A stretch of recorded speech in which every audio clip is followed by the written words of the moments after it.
something very unusual is happening right now. And if you are paying attention, if you are watching the signals instead of listening to the noise, you will see that I am making moves that tell you everything you need to know about where we are in this market cycle and where the real opportunities lie. Over the past 18 months, I have been selling stocks, a lot of stocks, positions I held for years, positions worth tens of billions of dollars, positions that most investors assume I would hold forever. And the financial media notices these sales. They report the numbers, but almost no one asks the right question. Warren is not just selling, he is repositioning. He is moving capital from one set of opportunities to another. And if you understand what I am selling and what I am buying instead, you will understand exactly how to position yourself for what is coming next. Let me be very clear about something before I continue. When I sell a stock, it does not mean that stock is bad. It does not mean I think the company is going to fail. It does not mean you should panic and sell your shares. What it means is that I believe the risk-reward relationship has changed. Either the price has run up beyond what the business is worth, or I have found better opportunities elsewhere, or the competitive landscape has shifted in ways that concern me. Selling is not emotional for me. It is mathematical. It is about constantly asking myself, if I did not own this stock today, would I buy it at the current price? And if the answer is no, I sell, regardless of how long I have owned it or how much money I have made. That discipline is what separates successful investors from those who fall in love with their positions and ride them all the way down. Right now, I am selling for a very specific reason. I believe we are in a late-stage market environment where asset prices have run far ahead of underlying business values.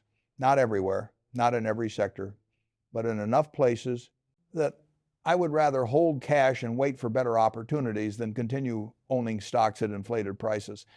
Some people criticize me for holding so much cash right now. Berkshire Hathaway has over $150 billion in cash and short-term treasuries. They say Warren is too cautious. Warren is missing opportunities. Warren is too old and does not understand the new economy. That criticism does not bother me at all, because I have seen this movie before. I saw it in the late 1960s. I saw it in 1999 and 2000. I saw it in 2007. Markets get overheated. Investors abandon caution. Prices disconnect from values. And then, inevitably, reality reasserts itself. And when that happens, the investors holding cash are the ones who can buy incredible businesses at reasonable prices, while everyone else is panicking and selling at the worst possible moment. But I am not just holding cash and waiting. I am selectively selling overvalued positions and reallocating that capital into businesses I believe offer better long-term value. I am rotating out of companies where the best growth is behind them and into companies where the best growth is still ahead. I am moving away from businesses facing structural headwinds and toward businesses benefiting from structural tailwinds. This is not market timing. This is portfolio management. And today, I am going to walk you through exactly what I am selling and exactly what I am buying instead. If you understand the logic behind these moves, you will understand how to think about your own portfolio in this environment. Let me start with what I am selling. The first stock I have been selling is Bank of America. Now, this might surprise many people because I have been one of Bank of America's largest shareholders for years. I believed in Brian Moynihan's leadership. I believed in the transformation he led after the financial crisis. And I made billions of dollars on this investment. But over the past year, I have sold billions of dollars worth of Bank of America shares. Why? Because the risk reward has changed dramatically. When I bought Bank of America, it was trading below book value and the banking system was still recovering from the crisis. The upside was enormous and the downside was limited because the government would not let major banks fail. Today, Bank of America trades well above book value. The easy gains have been made. And more importantly, the banking industry is entering a very challenging period. Interest rates have been rising, which should be good for banks because they can charge more for loans. But the yield curve has been inverted, meaning short-term rates are higher than long-term rates. That squeezes bank profit margins because banks borrow short-term and lend long-term. An inverted yield curve is poison. for traditional banking profitability. On top of that, we are entering a period where loan losses are going to increase.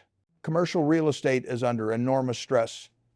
Office buildings are half empty because of remote work. Retail properties are struggling because of e-commerce. Many of these properties are financed with bank loans that are going to default. Residential real estate is also vulnerable after the rapid price increases of recent years. And consumer credit is deteriorating as people exhaust the savings they built up during the pandemic. Bank of America has significant exposure to all of these areas. Could Bank of America navigate these challenges successfully? Probably. Moynihan is a competent manager, but when I look at the current stock price relative to the risks ahead, I would rather take my profits and redeploy that capital elsewhere. The second stock I have been selling aggressively is Chevron. I spent years building a massive position in Chevron. At one point, Berkshire owned over 100 million shares worth roughly $15 billion. Today, we own a fraction of that. I have been steadily selling, and the reason is simple. I got the timing wrong on energy. I thought energy stocks were undervalued after years of underinvestment in oil and gas production. I thought supply would remain tight and prices would stay elevated. I was partially right. Energy stocks did perform well for a period, but I underestimated how quickly the energy transition would accelerate and how much that would weigh on long-term valuations. Oil and gas are not going away tomorrow. We will need hydrocarbons for decades. But the growth trajectory for fossil fuel demand has fundamentally changed. Electric vehicles are being adopted faster than almost anyone predicted. Renewable energy costs have collapsed to the point where solar and wind are now the cheapest sources of new electricity generation in most markets. And governments around the world are implementing policies that will accelerate this transition even faster. Chevron is a well-run company, but it is a well-run company in a declining industry. And I do not want to own businesses in declining industries. No matter how well managed they are, the best management in the world cannot overcome structural headwinds. I would rather own mediocre management in a growing industry than excellent management in a shrinking one. So I am exiting Chevron, taking my profits and moving that capital into businesses with better long-term growth prospects. Some investors will hold Chevron for the dividend yield. That is a reasonable strategy for income-focused investors. But I am focused on total return over long periods. And I do not believe Chevron will deliver attractive total returns over the next decade compared to other opportunities available today. The third stock I have been reducing is HP Incorporated. This is the personal computer and printer company that split from Hewlett-Packard Enterprise years ago. I built a position in HP because it was trading at an incredibly cheap valuation, generating strong free cash flow, and returning significant capital to shareholders through dividends and buybacks. On paper, it looked like a classic value investment, and for a while it worked. The stock appreciated and I collected dividends. But I am selling now because I have concluded that HP is in permanent decline. Personal computer sales are shrinking structurally. The PC replacement cycle has lengthened dramatically because modern computers last longer and people are shifting computing tasks to phones and tablets. The printer business, which has historically been HP's most profitable segment, is also in structural decline. People print far less than they used to. And the razor and blades model, where HP sells printers cheaply and makes money on ink cartridges, is being disrupted by third-party ink suppliers and subscription models that generate less profit. HP management is doing everything right. They are cutting costs, they are buying back stock, they are maintaining the dividend, but they cannot reverse the fundamental trends working against them. And when I own a stock primarily for its yield and buybacks, that is a sign I am making a defensive investment rather than a growth investment. I do not want defensive investments at this stage of my life. I want to own businesses that will be significantly more valuable 10 years from now. HP will likely be less valuable or at best flat. So I am exiting. Again, this does not mean HP is a bad company or a bad stock for certain investors, but it is not the right stock for me given my alternatives. The fourth stock I have been selling is Paramount Global. This is the media company that owns CBS, Paramount Pictures, and various cable networks. I initially invested in Paramount's predecessor companies because I believed in the value of content libraries and established media brands.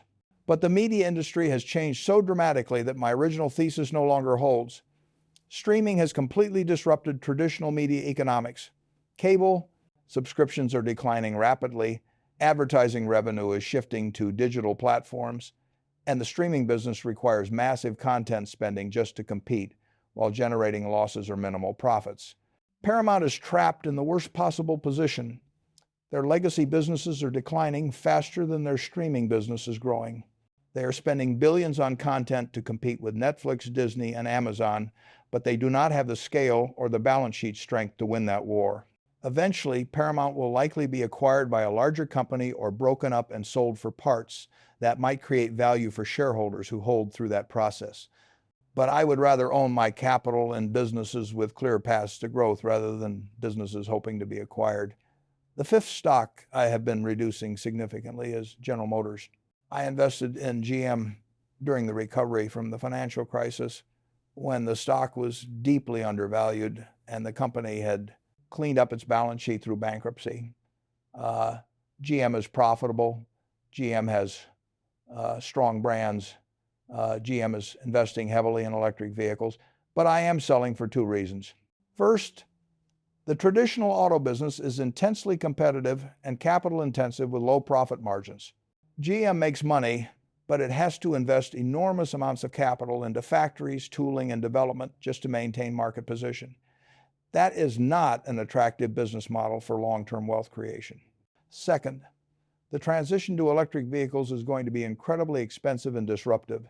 GM is spending tens of billions developing EV platforms, building battery factories, and converting assembly plants. But they are competing against Tesla, which has a massive head start and superior technology, and against Chinese EV makers who have lower cost structures and strong government support. I am not confident GM can compete successfully in the EV transition while also managing the decline of their internal combustion engine business. GM might survive and even thrive, but the path is uncertain and the returns are likely to be mediocre. When I look at other opportunities available today, I would rather own businesses with clearer competitive advantages and better growth trajectories. So I am exiting GM and redeploying that capital into better opportunities. The sixth stock I have been selling is US Bancorp. This is another bank position I am reducing for similar reasons as Bank of America, but with some additional concerns specific to US Bancorp. Regional banks are facing even more stress than money center banks. The commercial real estate exposure is higher as a percentage of the loan book. The deposit base is less stable, and the competitive pressure from fintech companies and online banks is more intense. US Bancorp is one of the better regional banks, but being the best in a struggling category is not good enough. I need businesses with strong competitive moats and favorable industry dynamics. Banking right now has neither. The moats are eroding as technology enables new competitors. And the industry dynamics are terrible with an inverted yield curve, rising loan losses, and increased regulation. I would rather hold cash earning 5% in short-term treasuries than own bank stocks with questionable returns and significant downside risk. The seventh stock I have been selling might surprise people even more than the others. I have been reducing my position in Apple. Now let me be very clear. Apple is still by far the largest position in Berkshire's portfolio. I still believe Apple is one of the finest businesses ever created. I am not selling because I have lost faith in Apple. I am selling for two specific reasons. First, portfolio management. Apple had grown to represent such a large percentage of Berkshire's stock portfolio that it created concentration risk. If something went wrong with Apple, it would devastate our overall portfolio value. By trimming the position, I am managing risk without abandoning the investment. Second, valuation. Apple's stock price has increased dramatically over the past few years. The valuation is no longer cheap by any reasonable measure. Apple trades at a significant premium to the overall market and to its own historical average. That does not mean Apple is overvalued or a bad investment at current prices, but it means the margin of safety has shrunk. The upside from current levels is more limited than it was when I was buying aggressively at lower prices. I will probably never sell all of our Apple shares, but taking some profits after such a large run-up is prudent portfolio management, and that capital can be redeployed into opportunities with better risk-reward characteristics. So those are the 7 stocks I have been selling. Bank of America, Chevron, HP Inc., Paramount Global, General Motors, U.S. Bancorp, and trimming Apple. Some people look at these sales and think Warren is bearish on everything. Warren is getting too conservative. Warren does not understand the modern economy. That is completely wrong. I am not bearish on everything. I am selectively moving capital from businesses I believe offer limited upside or face significant challenges, and reallocating that capital into businesses I believe offer much better long-term prospects. Let me tell you what I am buying instead. The first area where I am deploying capital aggressively is energy infrastructure. Not oil and gas production like Chevron. Infrastructure. Pipelines, storage facilities, liquefied natural gas terminals, renewable energy transmission. These are the businesses that transport and store energy, regardless of what type of energy it is. And that is a critical distinction. I was wrong about oil and gas demand growth, but I am absolutely right about energy infrastructure needs. The world is going to need dramatically more energy infrastructure over the next 20 years. Electric vehicles need charging infrastructure. Data centers need massive amounts of electricity. Renewable energy needs transmission lines to connect remote wind and solar farms to cities. Liquefied natural gas needs export terminals to ship American gas to Europe and Asia. All of this requires enormous infrastructure investment. And the companies that own and operate this infrastructure generate very predictable cash flows with minimal commodity price risk. I have been buying shares in companies like Energy Transfer and Enterprise Products Partners. These are master limited partnerships that own thousands of miles of pipelines and dozens of processing and storage facilities. They generate stable cash flow backed by long-term contracts. They pay attractive distribution yields. And they are trading at significant discounts to their intrinsic value because investors are confusing energy infrastructure with energy production. That confusion creates opportunity for me. Over the next decade, these infrastructure assets will become more valuable as energy demand grows and the infrastructure build-out accelerates. I am getting paid to wait through distributions while the underlying asset value appreciates. That is my kind of investment. The second area where I am aggressively buying is consumer staples companies in emerging markets. Not American consumer staples like Coca-Cola, which I already own. Emerging market consumer companies. Specifically, I have been looking at companies that sell basic consumer goods in countries like India, Indonesia, Brazil, and Vietnam. Why? Because hundreds of millions of people in these countries are entering the middle class for the first time. When people make that transition, their consumption patterns change dramatically. They switch from unbranded local products to trusted branded products. They buy more packaged foods. They buy personal care products. They buy household goods. This creates enormous growth opportunities for companies with strong brands and distribution networks in these markets. And many of these companies are trading at reasonable valuations because Western investors are too focused on American and Chinese stocks.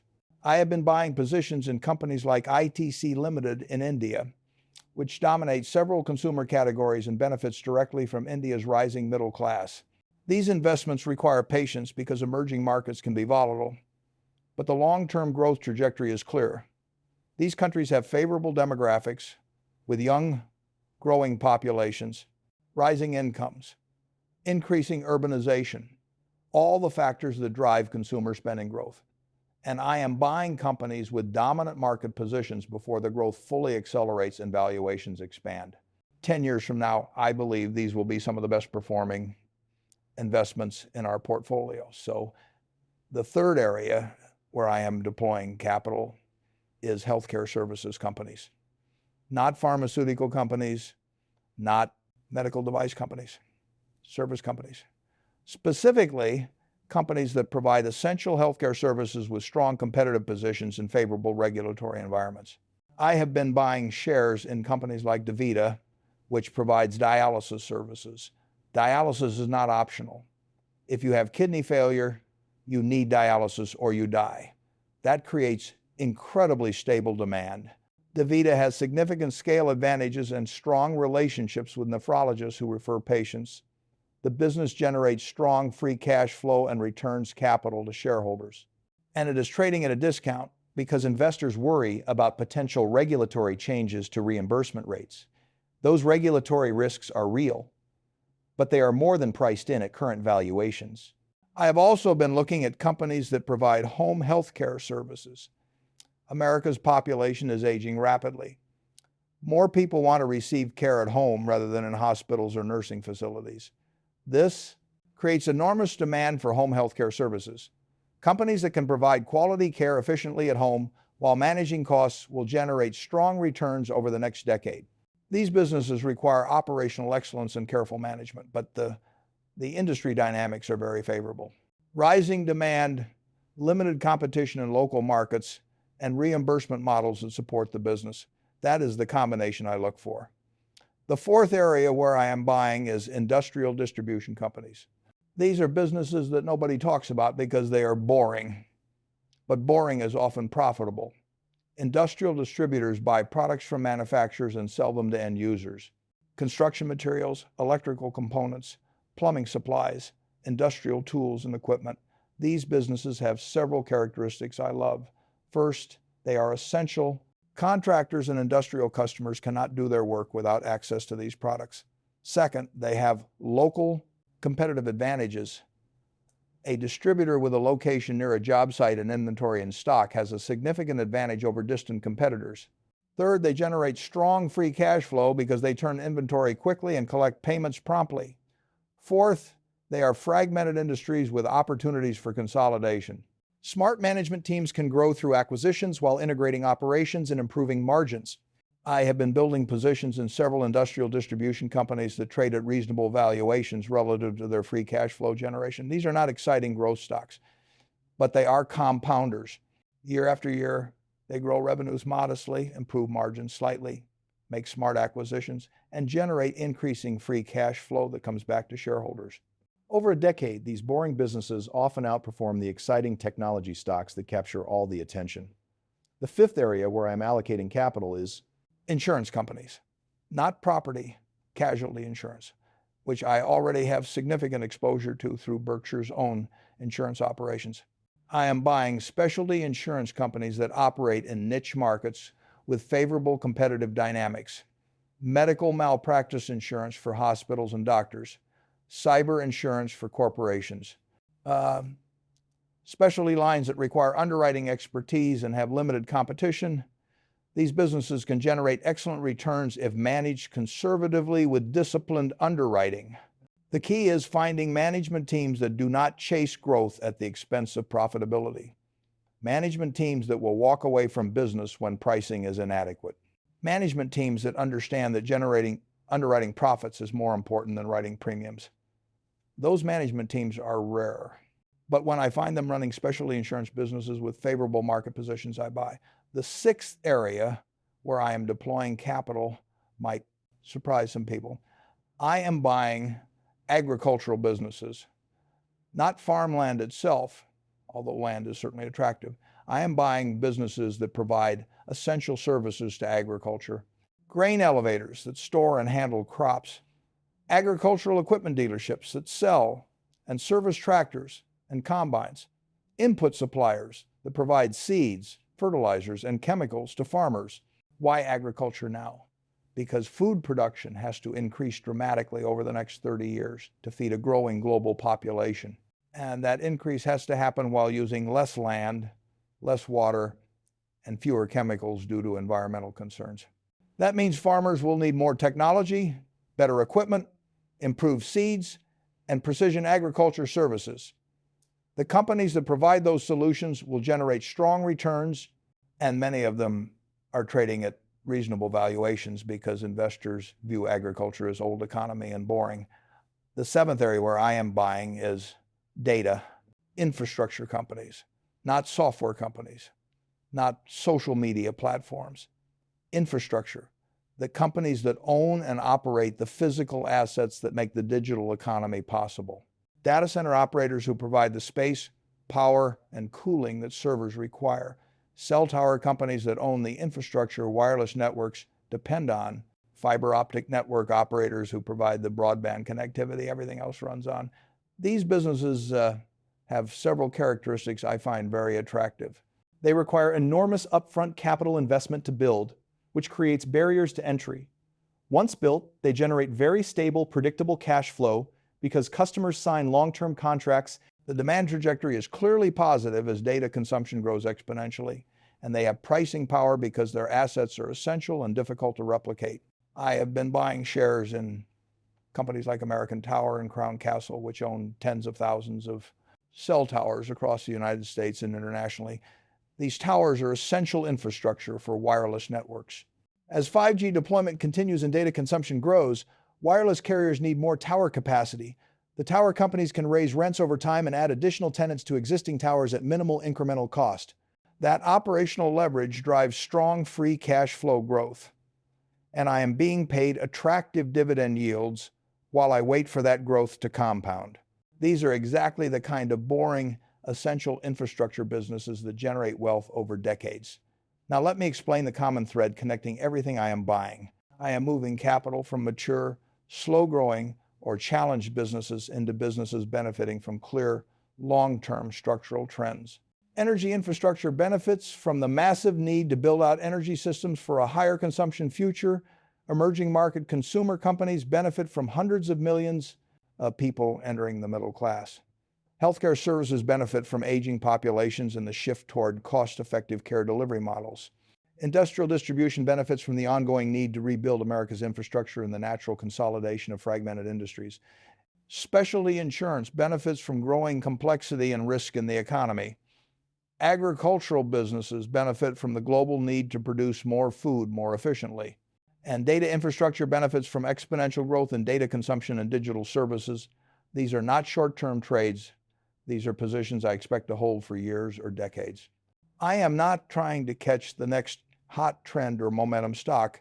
I am trying to identify businesses that will be significantly more valuable 10 years from now because they are riding powerful, durable trends that are still in early stages. This is exactly what I did in the 1970s and 80s when I bought newspapers and television stations. Those were boring businesses, but they had monopolistic characteristics and generated massive cash flow that I could reinvest. Today, I am doing the same thing in different sectors with different businesses facing different opportunities, but the principle is identical. Find essential businesses with competitive advantages, buy them at reasonable prices, and hold them while the underlying value compounds. Some people criticize my moves. They say I am too conservative. They say I am missing opportunities in artificial intelligence and cryptocurrency and meme stocks and whatever the current excitement is. That criticism is fine. I do not invest based on excitement. I invest based on business fundamentals. And I am completely comfortable missing out on speculative bubbles because I know how those stories end. I saw it with the Nifty 50 stocks in the early 1970s. I saw it with the dot-com bubble in 1999 and 2000. I saw it with housing in 2007. Every time people said this time is different, every time they said the old valuation metrics no longer applied. Every time they said investors like me did not understand the new paradigm. And every time reality eventually reasserted itself and the bubble burst. I am not saying artificial intelligence is not real or important. It absolutely is. I am saying that most of the companies claiming to be AI leaders are dramatically overvalued relative to the actual profits they will generate. Some will succeed and create enormous value. Most will fail or generate mediocre returns. And I do not have any edge in predicting which will be which. So rather than speculate in an area where I have no expertise, I am sticking to what I understand. Essential businesses with clear competitive advantages, generating predictable cash flows. That approach has worked for 70 years. It will work for the next 70 years because business fundamentals do not change, even when technology does. Let me give you a framework for thinking about your own portfolio in this environment. First, review every position you own and ask yourself, If I did not already own this, would I buy it today at the current price? If the answer is no, you should probably sell. It does not matter what you paid for it. It does not matter how much you are up or down. What matters is whether the current price offers good value going forward. Second, identify positions where the risk-reward has deteriorated. Maybe the stock has run up significantly and the valuation is stretched. Maybe the competitive environment has worsened. Maybe new information has emerged that changes your thesis. When risk-reward deteriorates, reduce or exit the position even if it is still a good company. Third, look for businesses benefiting from durable structural trends that are trading at reasonable valuations. Focus on essential, boring businesses that generate cash flow rather than exciting stories that promise growth but generate losses. The boring businesses usually outperform over long periods. Fourth, maintain meaningful cash reserves. Cash is not trash. Cash is optionality. Cash allows you to be opportunistic when others are panicking. Cash allows you to sleep well at night even when markets are volatile. I am holding over $150 billion in cash right now, not because I am bearish on everything, but because I want to be ready to act aggressively when opportunities inevitably present themselves. And fifth, be patient. The best investment opportunities do not come along every day or every month or even every year. Sometimes you have to wait years for truly compelling values to appear. Most investors cannot tolerate that wait. They need to be doing something. They need to be active. That hyperactivity destroys returns. The investors who build real wealth are the ones who can do nothing for long periods and then act decisively when opportunity appears. That is exactly what I am doing right now. I am selling positions where I believe the best returns are behind us and patiently redeploying that capital into businesses I believe offer much better long-term prospects. Some of these moves will look brilliant in hindsight. Some will probably prove to be mistakes. That is investing. You will never bat 1,000, but if you focus on business quality, buy at reasonable prices, and maintain discipline, you will do very well over time. Better than the vast majority of investors who chase performance, trade frequently, and let emotions drive decisions. So when you see headlines about Warren Buffett selling stocks, do not panic. Do not assume I am predicting a market crash. Do not sell everything and hide in cash. Instead, try to understand the logic behind the moves. What has changed about the businesses I am selling? What characteristics do the businesses I am buying share? What does that tell you about how to position for the next 5 to 10 years? If you think through those questions carefully, you will learn far more about investing than you will from listening to market predictions or following hot stock tips. Because investing is not about predicting the future. It is about positioning yourself to benefit from durable trends while avoiding businesses with deteriorating fundamentals. It is about constantly comparing what you own to what you could own and making rational decisions about capital allocation. That is what I have been doing my entire career. That is what I am doing right now by selling these 7 positions and redeploying capital into better opportunities. And that is what I will continue doing for as long as I am managing money. The specific stocks change, the sectors change, the opportunities change, but the principles never change. Focus on business quality, buy at reasonable prices, think long-term, maintain discipline, and be patient. Do those things consistently, and you will build wealth regardless of what the market does in any given year. That is the only investment advice worth following. Everything else is noise.